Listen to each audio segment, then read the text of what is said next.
그리스도께서 이미 육체의 고난을 받으셨으니 너희도 같은 마음으로 갑옷을 삼으라. 이는 육체의 고난을 받은 자는 죄를 그쳤음이니 그 후로는 다시 사람의 정욕을 따르지 않고 하나님의 뜻을 따라 육체의 남은 때를 살게 하려 함이라. 너희가 음란과 정욕과 술 취함과 방탕과 향락과 무법한 우상 숭배를 하여 이방인의 뜻을 따라 행한 것은 지나간 때로 족하도다. 그러므로 너희가 그들과 함께 그런 극한 방탕에 다름질하지 아니하는 것을 그들이 이상히 여겨 비방하나 그들이 산자와 죽은 자를 심판하시기로 예비하신 이에게 사실대로 고하리라. 아멘. 네, 오늘 말씀의 제목은 십자가 신앙입니다. 오늘 말씀의 제목은 십자가 신앙입니다.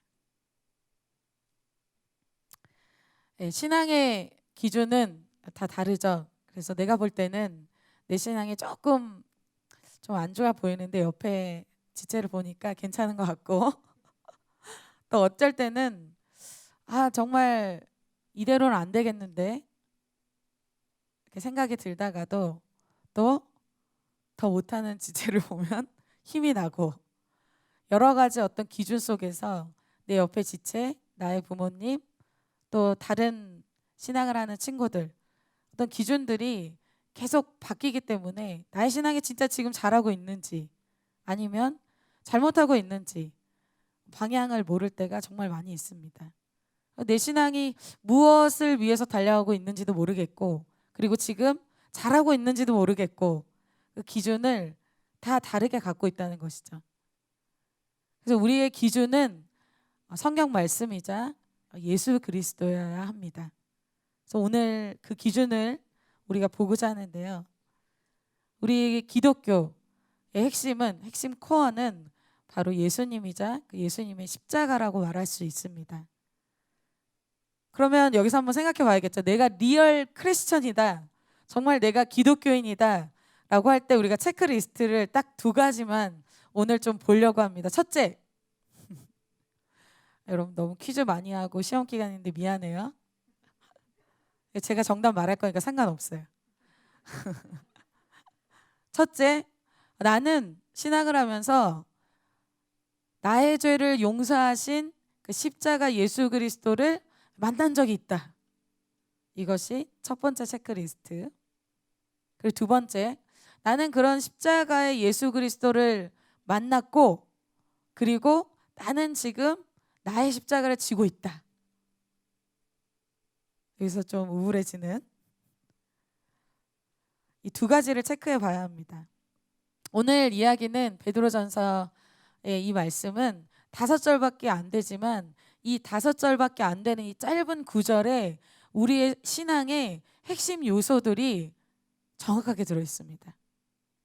그래서 오늘 이 말씀을 통해서 여러분의 신앙을 점검해 보시고 나의 신앙이 진짜 말씀 기준으로 할 때 지금 무엇이 바뀌어야 되고 또 무엇을 해야 되고 그 방향성을 찾게 되는 놀라운 시간이 될 것을 축복합니다.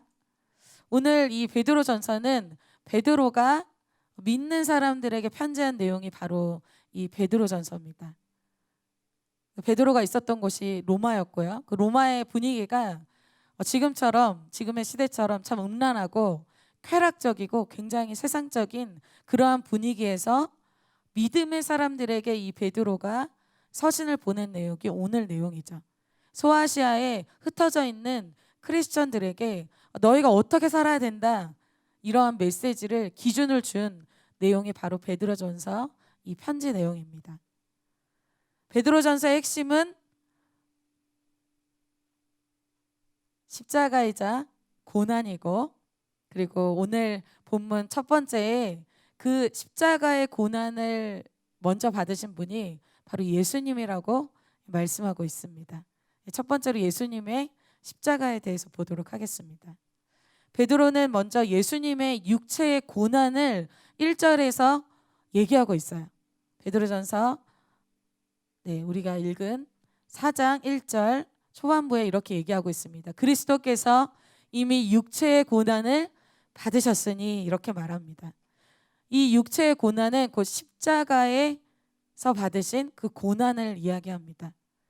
예수님이 십자가에서 육체의 고난을 받으셔서 자신의 육체로 희생 제물이 되셔서 우리가 갚아야 할 죄의 값을 대신 십자가 위에서 갚아주신 것입니다.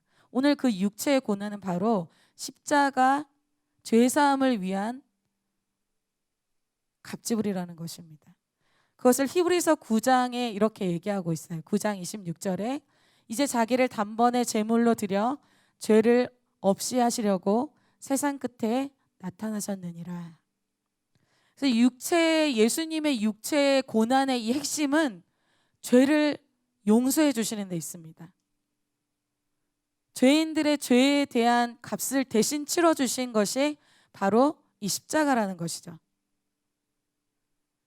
근데 아까 체크리스트에서 그랬죠. 특별히 내가 크리스천이다. 나는 교회 안에서 신앙하고 있다. 오랫동안 있는데 이런 죄의 용서함을 받지 못한 사람들이 굉장히 많이 있습니다.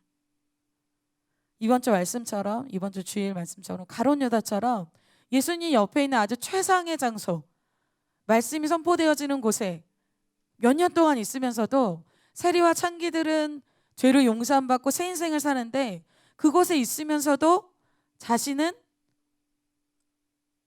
전혀 죄를 용서함 받아본 경험이 없다는 것이죠. 정작 교회 안에 예수님 안에서 주시고자 하시는 핵심 코어, 핵심 가치, 그 죄사함이 없이 어때요? 교회라는 장소만 왔다 갔다 하는 거예요. 나 교회 다녀. 정말 교회 다니죠? 교회라는 장소만 몸으로 왔다 갔다 하는 거예요. 사단이 그렇게 합니다.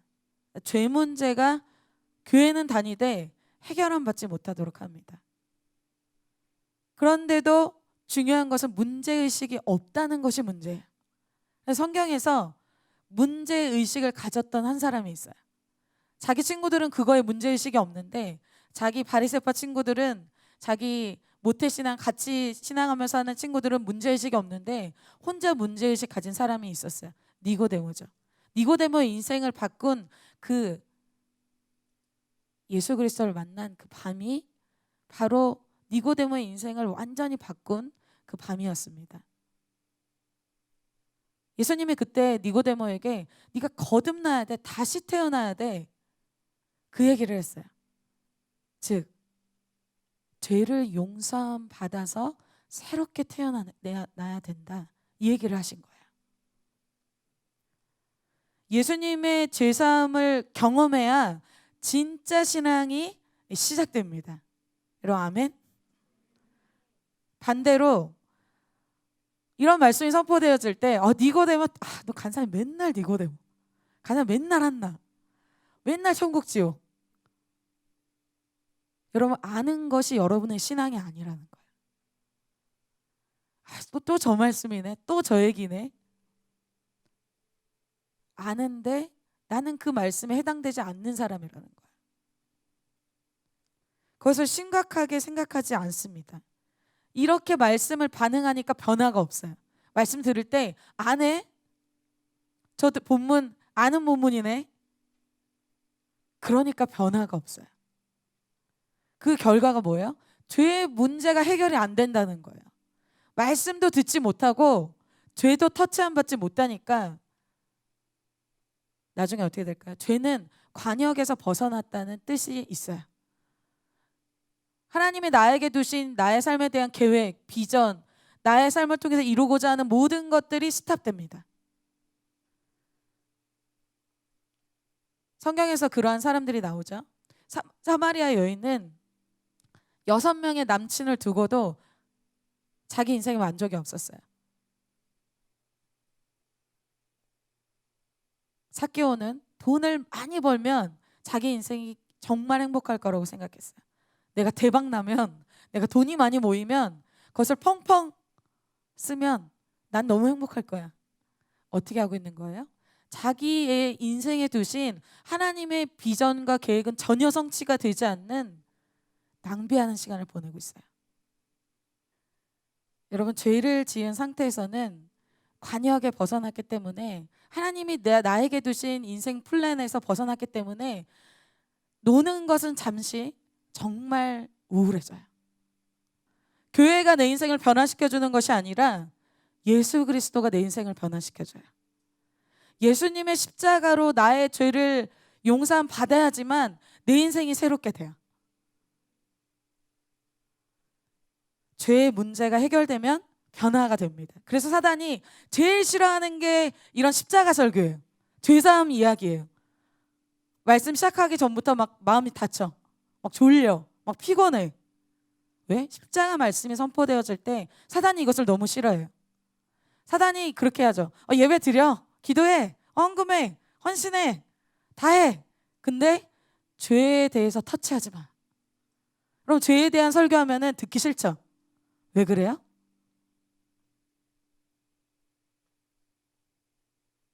기독교가 할 수 있는, 예수 그리스도가 할 수 있는 핵심이 바로 사단의 권세, 이 죄를 멸하시는 일이기 때문에 그래요. 사단이 이것을 제일 싫어해요. 너의 문제, 너의 특별히 죄 문제 오픈하지 마. 그거 드러내지 마. 그러니까 어때요? 풍성한 삶을 살지 못해요. 교회 안에서 빈약한 삶을 살아요. 특별히 여러분에게 하나님이, 예수님이 특별히 여러분에게 죄사함을 주시고자 하실 때 여러분의 마음이 많이 상해져 있을 때 주님을 만날 수 있어요. 특별히 여러분 중에 나의 삶에 좀 고난이 있어요. 주님, 나의 삶에 좀 마음이 상하는 일이 있어요. 그러신 분들 주님이 부르시는 것입니다. 그것이 기회예요. 그때 여러분들이 예수 그리스도의 십자가의 그 죄사함을 체험하시기를 축복합니다. 그리고 이것은 단 한 번에 끝나서는 안 돼요. 이 죄사함이 여러분들이 주기적으로 있어야 돼요. 주기적으로 이 회개가 있어야 돼요.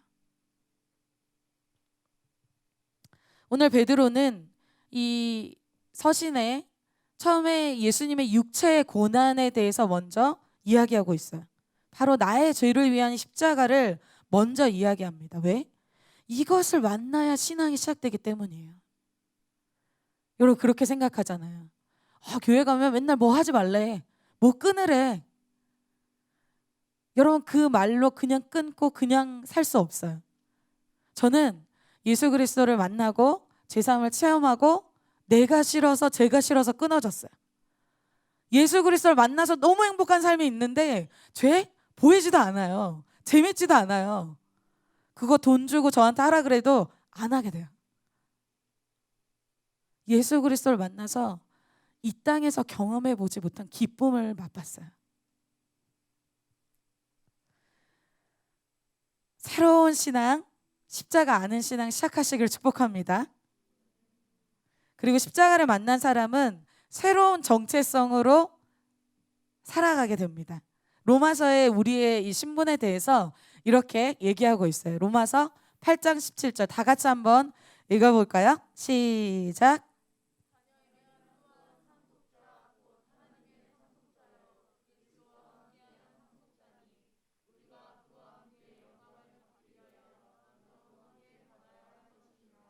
아멘. 그럼 우리가 이렇게 예수님을 만나고 우리의 이후의 삶은 어떤 것인가? 상급의 이 상속자가 된다라고 말씀하고 있어요. 상급을 받고 영광을 받는데 그것만 받는 것이 아니라 뭐를 같이 받냐면 고난도 함께 받는 자로 주님이 우리를 부르십니다. 그것이 예수님만 십자가를 지는 것이 아니라 우리 자신도 십자가를 지는 삶이 된다는 거예요. 그리고 오늘 보고자 하는 두 번째는 나의 십자가입니다. 고난이라고 하니까 분위기가 갑자기 또 좋지 않네요. 오늘 이 고난에 대해서 여러분 새로운 관점을 갖게 되실 것입니다. 1절에 베드로가 이렇게 얘기하고 있어요. 그리스도께서 이미 육체의 고난을 받으셨으니 너희도 같은 마음으로, 이렇게 얘기해요. 같은 마음, 예수 그리스도와 같은 마음. 이 영어 이 원문의 여러 가지 뜻을 보면 같은 마인드, 같은 각오, 같은 자세, 그것을 너희가 가져라, 이렇게 얘기하죠. 그러니까 예수님과 같은 뜻, 같은 마음이 된다는 거예요. 그렇다면 예수님은 결론적으로 이 십자가에 대해서 뭐라고 얘기하는가? 여러분 스포 좋아하시죠? 빨리 얘기하는 거 티죠? 네. 결론적으로 예수님은 이 고난이 우리에게 유익하기 때문에 허락하십니다. 아멘이 별로 없어.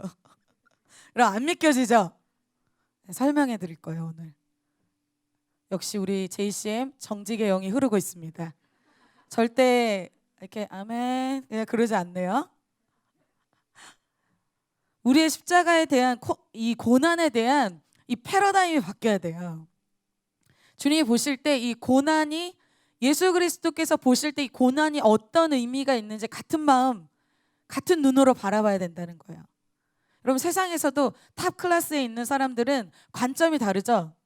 생각하는 게 달라요. 그래서 삶이 다릅니다. 우리는 더 큰 높은 차원의 예수 그리스도의 관점을 가져야 돼요. 그것이 말씀이죠. 신앙을 하는 것은 예수님의 마음과 관점을 갖게 된다는 거예요.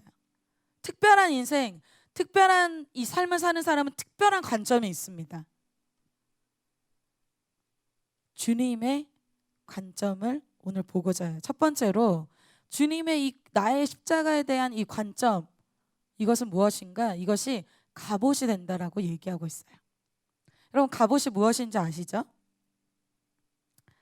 1절에 이렇게 얘기하고 있어요. 너희도 같은 마음으로 갑옷을 삼으라.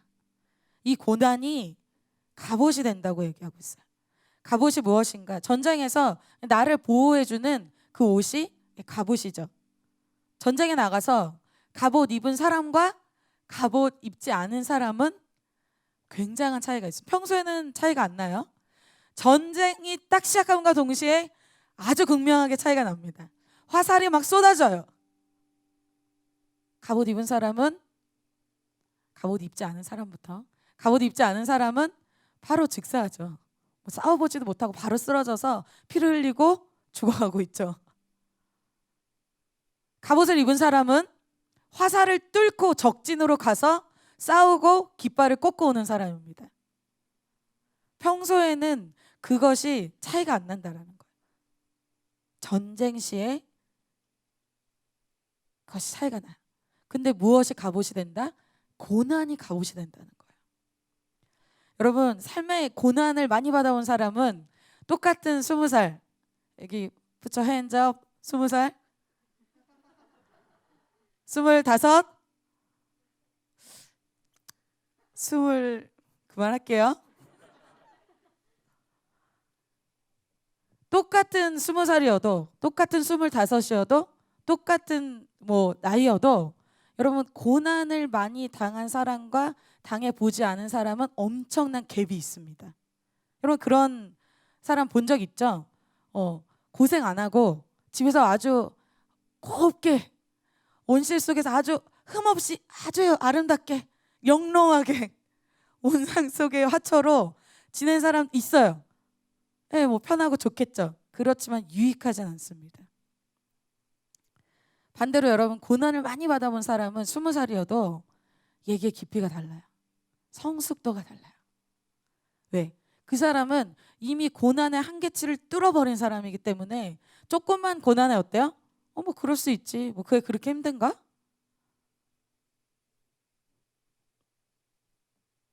너무 조그만 일에 막 너무 힘들어하는 사람 보면은 좀 체율이 안 돼요.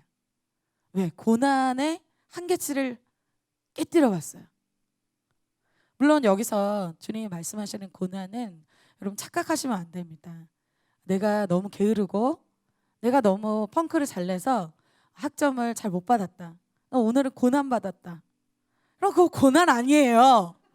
그럼 그거 당연한 거예요. 회개해야 될 일이에요, 여러분. 그것을 고난이라고 얘기하지 마세요. 그것이 방해다라고 얘기하지 마세요. 그냥 부지런해지면 되는 거예요, 여러분.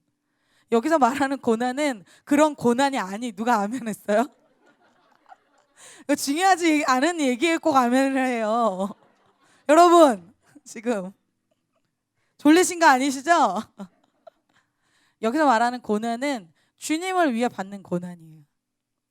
애매한 고난. 예전에 제가 멀쩡한 집 놔두고 콜트할 때, 지금 콜트하시는 멀쩡한 집 놔두고 콜트하시는 분들 있죠? 아주 초라한 곳에서.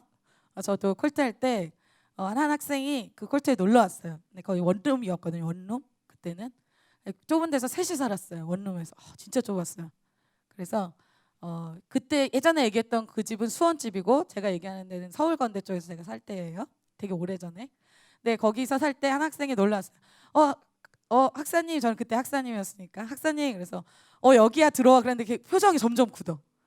점점 들어오면서 여기서 사세요? 그래서 여기서 살아. 그래서 몇 명이요? 그래서 3명?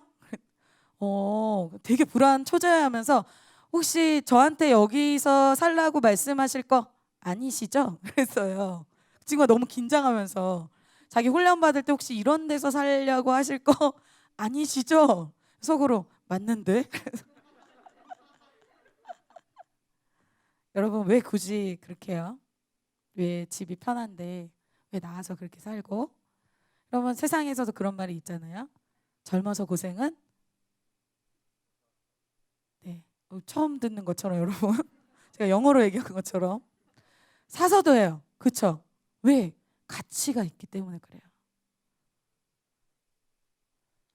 될 수 있는 대로 우리가 편안하게 힘 안 들이고 십자가 없이 고난 없이 육신을 누리는 곳에 신앙하는 사람이 있고 반대로 고생하는 방법으로 하는 사람들이 있어요.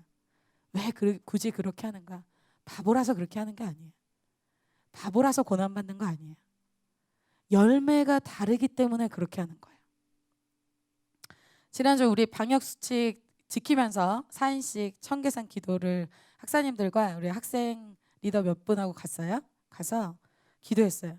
왜 쾌적하고 좋은 집 안에서 따뜻하게 이렇게 햇빛 맞으면서 기도하면 되지 왜 굳이 차를 타고 가서 거기 또 그날따라 이상하게 비도 오고 뭐가 툭 떨어졌는데 저는 그게 솔방울인 줄 알았을 텐데 나중에 알고 보니까 우박이라 그러더라고요. 우박도 내리고 비도 오고 비도 맞았어요. 막 비도 오고 햇빛도 들었다가 바람도 했다가 사계절을 다 경험하는 것 같았어요. 가서 돌 위에서 막 힘들게 막 기도하는데 또 어떤 정말 재밌는 게 어떤 학사님이 저한테 한사님 왜 산에 가면 음악이 나오나요? 그랬어요. 그래서 제가 주여 너무 크게 웃으면 안 돼. 제가 너무 웃겨가지고 음악 안 나와.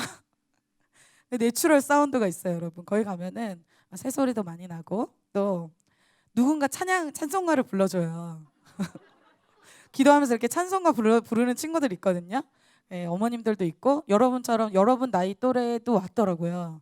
근데 한 친구가 멀리서 찬송 그 CCM을 부르는데 듣는데 굉장히 음정 박자 완전 틀렸어요. 그래서 집중이 되더라고. 저게 무슨 찬양이지? 근데 이 친구가 찬양을 하는데 제가 그 찬양을 듣는데 눈물이 쫙 흐르는 거예요. 그걸 진심으로 고백을 하는데 제가 그 찬양을 듣는데 너무 은혜가 되고 저도 같이 울었어요. 저도 막 같이 막 부르기 시작해서 저도 음정 박자를 다 섭렵하는 사람이거든요. 그래서 저도 같이 불렀어요. 그리고 저도 막 찬양하기 시작했어요. 왜 굳이 거기 가서 그렇게 하는가? 열매가 달라요. 그래서 우리 후기, 여러분 우리는 항상 후기를 중요하게 생각하잖아요. 이 후기를 보고 항상 어디를 가잖아요. 댓글이 중요하고. 제가 물어봤죠. 우리 학사님들하고 학생 리더들 어땠냐? 이렇게 한 사람은 이렇게 말을 안 해. 그래서 안 좋았나? 나중에 후기를 들어보니까 너무 마음이 먹먹해서 너무 이렇게 감동이 많이 돼서 좋았대요. 다시 갑시다. 이런 얘기가 나왔어요. 근데 여러분 다시 가려고 할 때 좀 그랬죠. 가면 좀 힘들 텐데. 그래도 어때요? 열매가 달라요. 여러분 신앙에서 이 고난을 빼면 육신을 누리면 신앙이 아닙니다. 여기에 비밀이 있죠. 이 비밀을 로마서에 이렇게 얘기합니다. 8장 13절에 이렇게 얘기하고 있어요. 다 같이 한번 읽어볼까요? 시작. 너희가 육신대로 살면 반드시 죽을 것이로되 영으로서 몸의 행실을 죽이면 살리니. 아멘. 예배를 드릴 때도 예배도 점점 편안하게, 기도도 점점 편안하게. 어때요? 처음에는 기도할 때 그래 앉아서 1시간 하다가 어때요? 좀 엎드렸다. 그래 좀 엎드렸다가 하자. 자 그래 누워서 하자.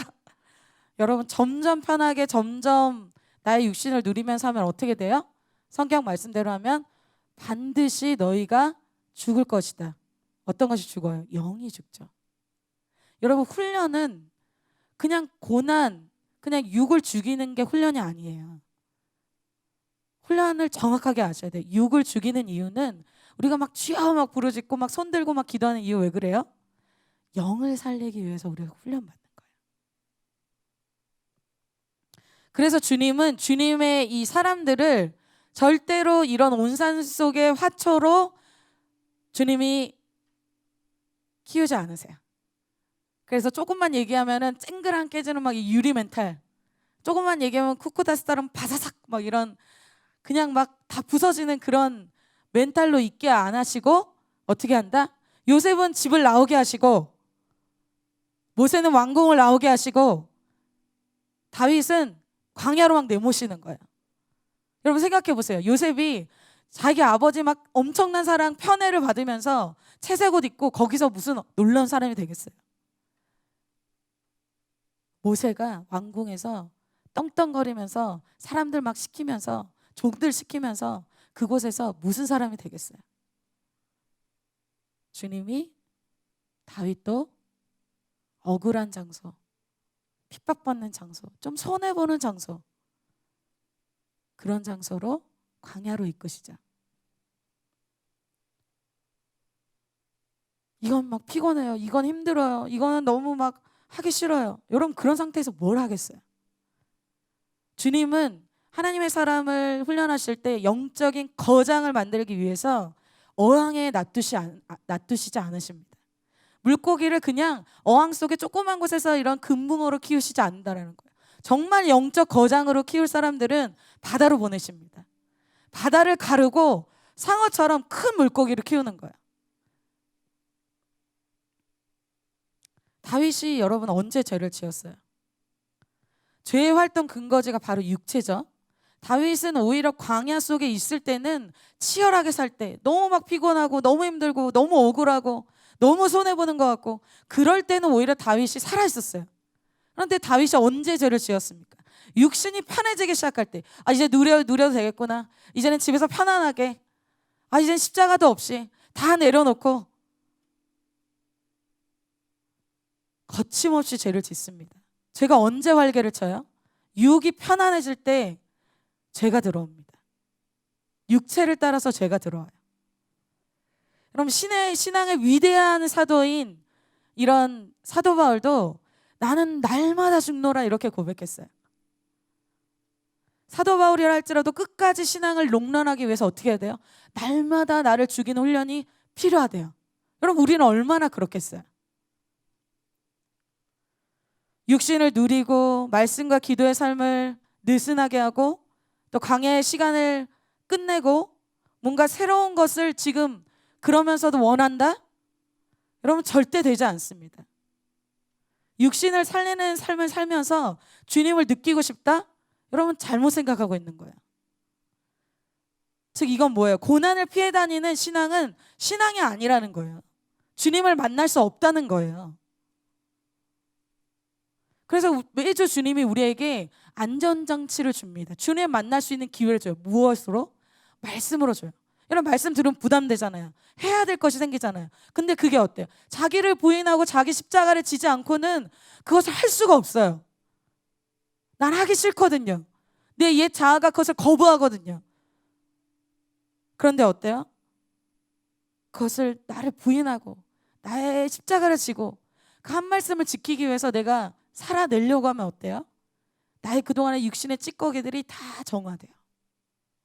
내가 이렇게 남을 용서하지 못하면서 살았구나. 내가 이렇게 게으르게 살았구나. 내가 이렇게 주님 앞에서 근심이 되면서 살았구나. 말씀을 깨닫고 순종해 보니까 하나하나 체크가 되고 하나하나 정리가 되고 하나하나 정결하게 돼요. 그것 없이 고난도 팽개치고 말씀도 팽개치고 기도도 팽개치면 어떻게 될까요? 그 다음부터는 무슨 말씀이 들려도 기름이 껴서 다 미끄러져 내려가요.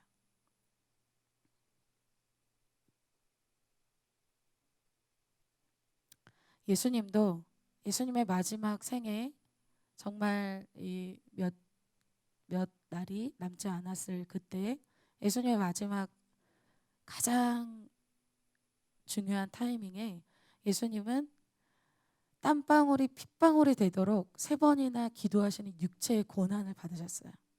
예수님이 마지막 숨지시는 그 순간은 어느 장소였습니까? 십자가였어요. 육체의 고난을 최상으로 받는 그 장소에서 예수님이 자기의 일생을 마감하셨어요. 예수님은 어디 있어요? 예수님은 십자가 위에 있는데 우리는 자꾸 예수님을 십자가 밑에서 만나고자 해요. 만날 수가 없어요. 우리가 예수님 만나려면 어떻게 해야 돼요? 우리가 십자가로 올라가야 돼요.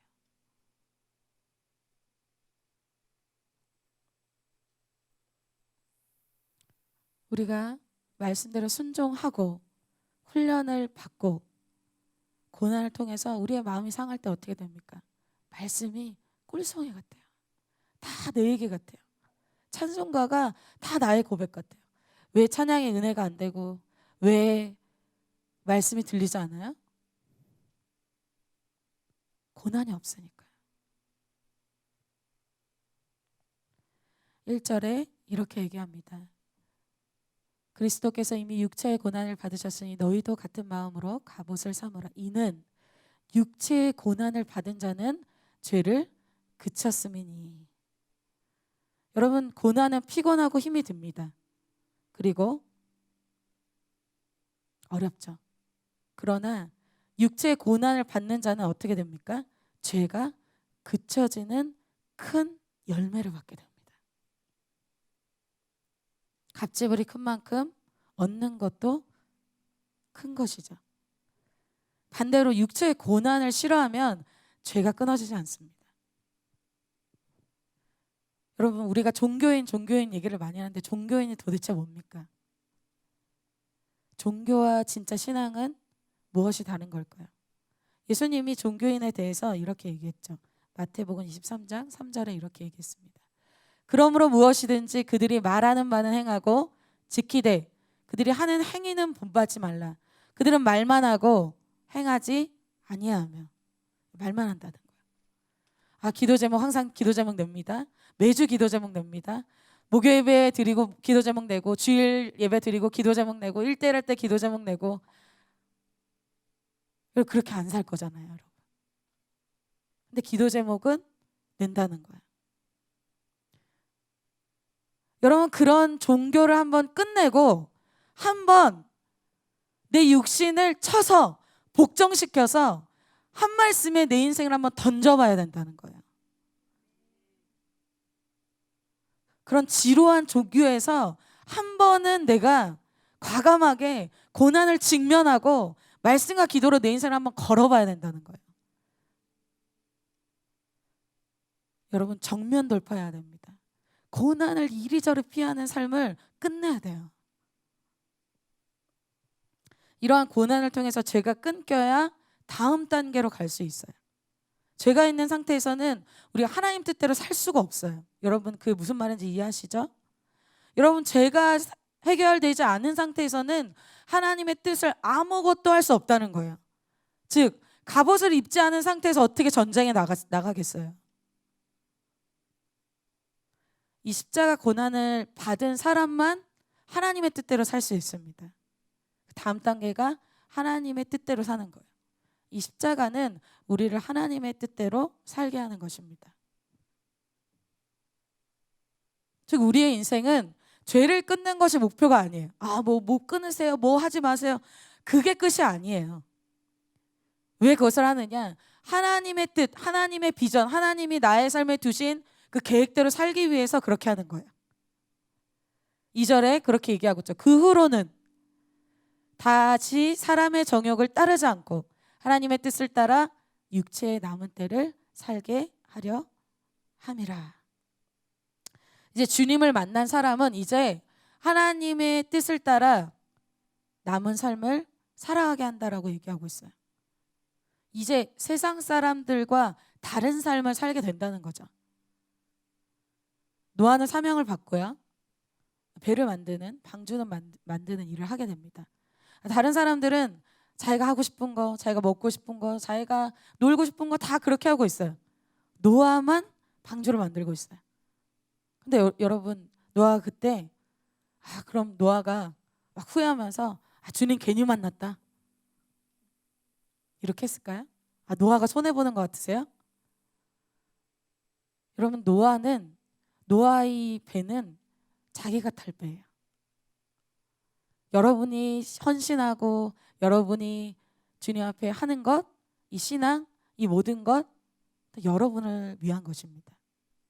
노아가 배 만들면서 내가 왜 주님을 위해서 이런 걸 해야 되나? 여러분, 착각하면 안 돼요. 누굴 위해서 해주는 것이 아닙니다. 주님이 그 배 타는 것도 아니에요. 그 배 타는 것은 노아가 타는 것입니다. 즉, 신앙은, 방주는 뭐예요? 자기의 미래에 투자하는 거예요. 자기의 구원과 자기의 상급이라는 거예요.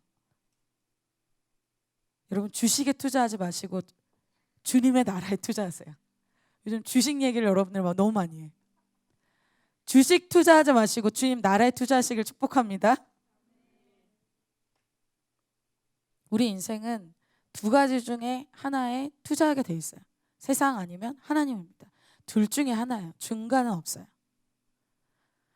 3절에 이렇게 얘기하고 있습니다. 너희가 음란과 정욕과 술 취함과 방탕과 향락과 무법한 우상 숭배를 하여 이방인의 뜻을 따라 행한 것은 지나간 때로 조카도다. 여러분, 예수님을 만나고 나서도 이 음란과 정욕과 술 취함과 방탕과 이러한 세상적인 삶은 이제는 어떻게 해야 된다? 지나간 때로 족하다고 얘기하고 있어요. 충분하다. 우리가 예수님의 십자가를 만나고 나서도 이 계속해서 이런 정욕 문제, 음란한 문제, 세상적인 문제 이제 끝나야 된다. 이전으로 충분하다. 주님이 그렇게 말씀하고 있어요. 여러분, 우리가 다시 예수님 만났을 때는 주님은 주님의 손과 발에 우리의 죄를 위해서 십자가에 못 박힌 흔적이 있겠죠. 성은이라고 하죠. 거룩한 흔적. 그 거룩한 흔적을 가진 예수님을 만났을 때 여러분, 우리는 주님을 위한 아무런 고난도 없고 아무런 십자가의 흔적도 없이 아주 매끈한 상태로 만나면 어떨까요? 아주 민망하겠죠. 아주 부끄럽겠죠. 그럼 예수님의 삶은 누구보다도 하나님의 뜻을 따라 산 삶입니다. 그래서 십자가를 지셨죠. 예수님의 십자가가 주님의 뜻이었습니다. 그렇다면 그 십자가 자체로 끝나는 것이 아니죠. 그 십자가와 고난은 십자가 자체, 우리가 고난받는 것 자체, 그냥 죄를 끊는 것 자체, 그것이 아니라 이유가 있는 고난이라는 것이에요. 그 이유는 무엇입니까? 십자가를 통해서 주님은 우리를 살리신 거예요. 죄로 인해서 죽을 수밖에 없는 우리의 인생을 주님이 살리셨다는 거예요. 우리가 훈련받고 우리가 이렇게 자기를 부인하고 그리고 죄를 끊고 이것의 나중은 무엇입니까? 우리를 통해서 죽을 수밖에 없는 한 영혼이 구원받기를 주님이 원하신다는 거예요. 우리의 십자가를 통해서 한 영혼을 살리는 역사를 주님이 기대하고 계십니다. 사도 바울이 여러 곳에서 교회를 개척했습니다. 우리가 캠퍼스 개척을 지금 하고 있는데 그 개척의 역사의 선두주자, 그분이 바로 사도 바울이죠. 사도 바울은 누구보다도 고난을 많이 받은 사도라고 자신이 고백합니다. 그래서 사도 바울이 많은 교회와 많은 일꾼들을 세웠어요. 사망이 역사해야 생명이 살아납니다. 십자가가 없는 곳에는 구원도 없어요.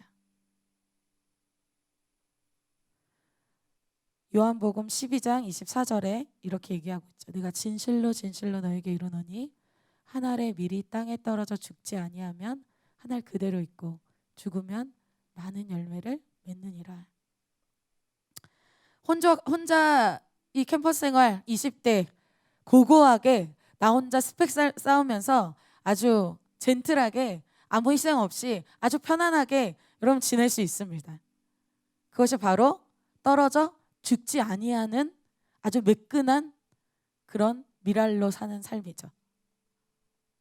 근데 주님은 우리의 삶을 그런 삶으로 부르신 것이 아니라 죽어지고 낮아져서 열매를 맺는 삶으로 부르십니다. 그리고 마지막으로 이것은 또 우리의 어떤 고난, 우리 영혼을 구원하는 것, 이것으로 끝나지 않습니다. 이것이 모두 상급이 된다고 약속하고 계세요. 우리가 죄를 끊는 삶이 끝이 아니듯이 우리의 삶의 비전의 삶도 역시 비전을 이루는 것 자체가, 하나님의 뜻을 이루는 것 자체가 끝은 아닙니다. 그것은 마지막은 주님이 우리의 이러한 삶에 대해서 갚아주신다는 거예요. 그런데 여러분, 이것을 반대하는 사람들이 있죠. 오늘 4절에 그 내용이 나오죠. 이러므로 너희가 그들과 함께 그런 극한 방탕에 다름질하는 하지 아니하는 것을 그들이 이상히 여겨 비방하나, 이렇게 얘기해요. 내가 극한 방탕에 함께하던 그 친구들이 내가 이제 예수 그리스도를 믿고 그 무리에 동참하지 않을 때 그들이 어떻게 한다? 비방한다. 왜 더 이상 나랑 죄를 짓지 않지? 너 더 이상 나랑 거기에 띠리리를 가지 않지? 이상하게 생각한다는 거야. 내가 세상적으로 살면 하나가 되는 무리가 있습니다. 저도 그런 무리 중에 하나였고요. 그런데 예수 그리스도를 만나서 그 무리 중에 이탈된 자가 됐어요. 여러분, 죄는 오염시키는 성질을 갖고 있습니다. 그래서 혼자 죄를 짓게 하는 게 아니라 전염성이 있어요. 그래서 친구 따라 강남 간다라는 얘기가 이 얘기입니다. 친구를 잘 만나야 돼. 내가 무리에서 나와서 내가 새롭게 살고자 하면 싫어하는 사람들이 누굽니까? 죄를 짓는 무리라는 거예요.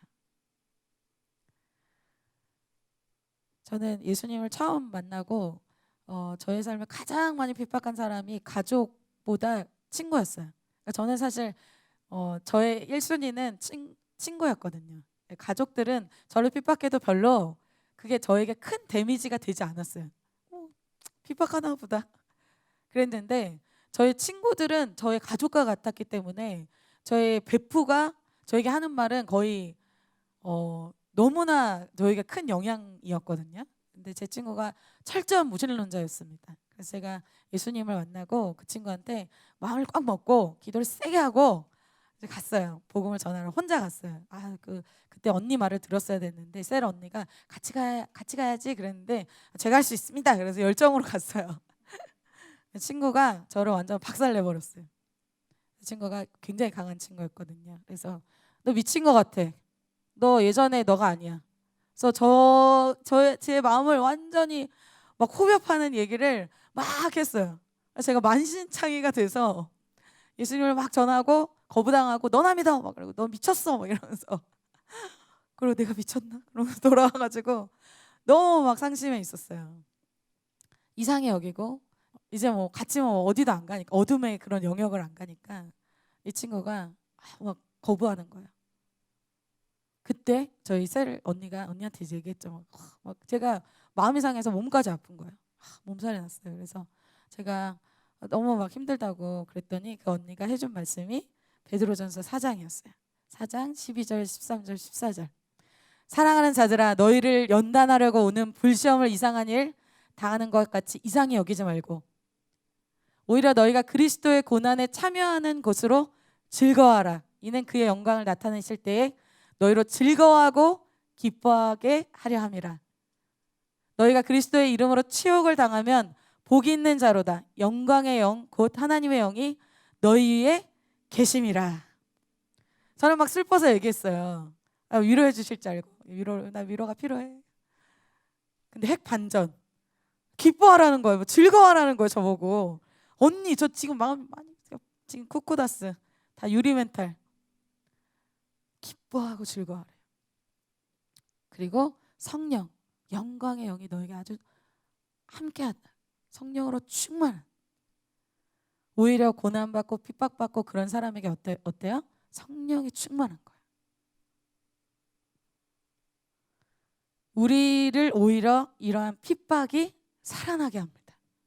그래서 캠퍼스에서 제가 그 다음부터는 이제 안 좋은 얘기를 듣잖아요. 캠퍼스에서 전도하고 너 한번 교회 가볼래? 한번 이렇게 컴 해볼래? 뭐 이렇게 친구들을 전도할 때, 친구들이 아니라 동생들이었죠. 네, 동생들을 전도할 때 동생들이 막 이상한 얘기를 해요. 이제 나중에 막 이렇게 핍박 받을 때 그때 속으로 이제 이걸 경험했잖아요. 나에게 상급이 쌓였어. 이런 얘기 들을 때마다 우울해지지 않고 기뻐했어요. 고난에 대한 패러다임이 바뀌기 시작하는 거예요. 여러분, 이 고난이 우리를 역동적인 삶으로 바꿉니다. 목사님이 이런 비유를 많이 하셨는데 예전에 정말 많이 하신 비유인데 밴쿠버에서 토론토까지 얘기를 하셨었죠. 그럼 많이 못 들으셨군요. 밴쿠버는 굉장히 따뜻한 곳이죠. 그리고 지금도 뭐 날씨를 찾아보면 밴쿠버는 막 너무 따뜻해요.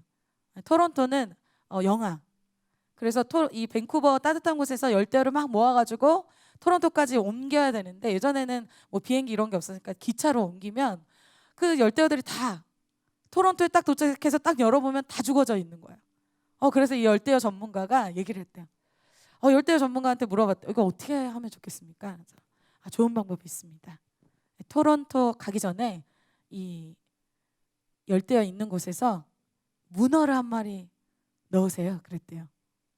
문어를 다 넣으면 열대 다 잡아먹고 토론토에 열어보면 문어밖에 없을 것 같은데 어떻게 그걸 합니까? 근데 어차피 죽잖아요. 그래서 문어를 넣어봤대요. 그래서 밴쿠버에서 토론토까지 딱 옮겼는데 딱 열어보니까 어떻게 하고 있어요? 열대어들이 문어한테 안 잡아먹히려고 반짝반짝 살아있는 거예요. 오히려 잡혀먹을 줄 알았는데 열대어들이 살아서 고난 때문에, 어려움 때문에 막 살아서 움직이기 시작하는 거예요. 아주 더 건강하게. 이 얘기 왜 합니까? 고난이 우리를 살아있게 합니다. 여러분, 세상에서도 열심히 막 자기의 몸을 혹사시키면서 자기 영광을 위해 살잖아요. 근데 우리도 오늘 막 혹사시키면서 주님을 위해 살죠. 그럴 때 여러분 어떤 걸 느껴야 돼요? 이 거룩한 피곤함. 나는 구별된 피곤함. 기뻐해야 돼요. 즐거워야 돼요. 주님도 이런 피곤함을 느끼셨겠지. 새벽 미명에 기도하실 때 주님은 슈퍼맨이어서 바로 눈 딱 뜨자마자 할렐루야 막 이러면서 기도하셨겠어요? 여러분 아니에요. 주님도 다크서클이 있으셨을 거예요. 주님도 피곤하셨을 거예요. 성경 곳곳에 그런 정말 인간이신 예수님이 나와요. 목마르고 피곤하고 주무시고. 우리의 대제사장은 우리를 체휼하시는 분이십니다. 우리가 고난받을 때 그 고난이 뭔지를 잘 알고 계세요. 우리가 배신당할 때 그 배신이 무엇인지 잘 알고 계세요. 우리가 핍박당할 때 그것이 무엇인지 잘 아시죠?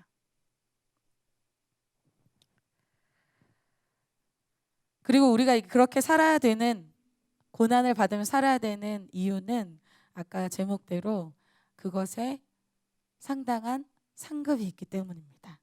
5절에 이렇게 얘기하고 있어요. 그들이 산자와 죽은 자를 심판하기로 예비하신 이에게 사실대로 구하리라. 이것은 심판 때의 모습을 얘기하는 거예요. 그들은 누구예요? 아까 막 비방하던 사람들. 너 예수님 믿으니까 왜 이렇게 나랑 죄를 짓지 않아? 왜 그렇게 살아? 왜 이렇게 바보같이 살아? 너만 이렇게 유별나게 살아. 이렇게 말한 사람들이 나중에 어떻게 된다? 심판하기로 예비하시니 하나님 앞에서 어떻게 된다? 나의 삶에 대해서 고백하게 될 날이 온다는 거예요. 심판 때의 모습입니다. 그래, 너 마음대로 죄짓고 쾌락적이고 내 삶 누리면서 고난 없이 살 수 있어. 그런데 어떻게 될 거다? 너의 그런 삶에 대해서 심판주 되신 하나님 앞에서, 예수 그리스도 앞에서 다 고백해야 되는 날이 올 것이다.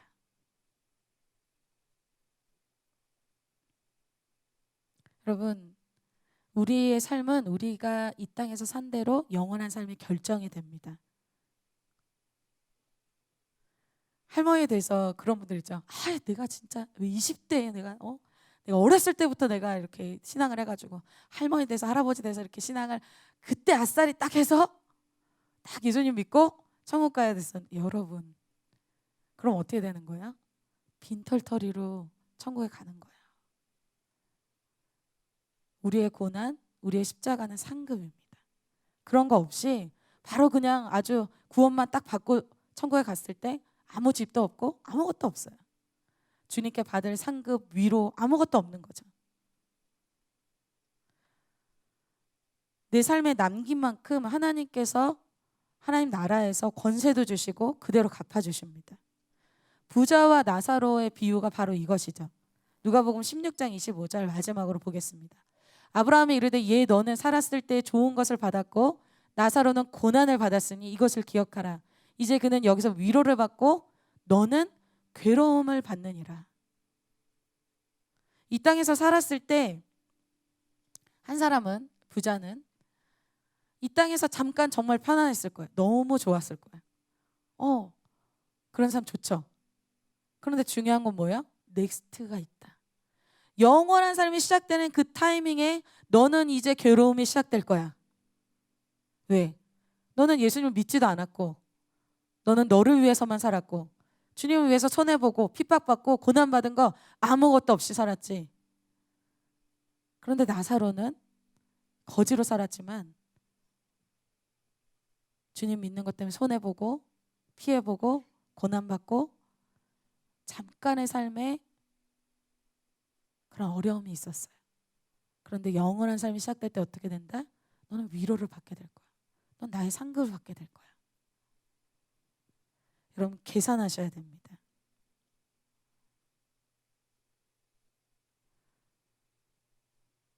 즉, 이 십자가의 삶이 주님이 무엇을 얘기하시는 거예요? 갑옷이 되고 하나님의 뜻을 따라 살게 하고 그리고 상급이 된다고 얘기하시죠. 다 나를 위한 것입니다. 결론이에요. 예수님의 십자가는 나의 구원을 위한 것이고 또 나의 십자가는 나의 상급을 위한 것입니다. 이 모든 것이 나를 위해 주시는 주님의 축복입니다. 그래서 여러분 삶에 그 십자가를 소유하게 되시는 여러분이 되시기를 축복합니다.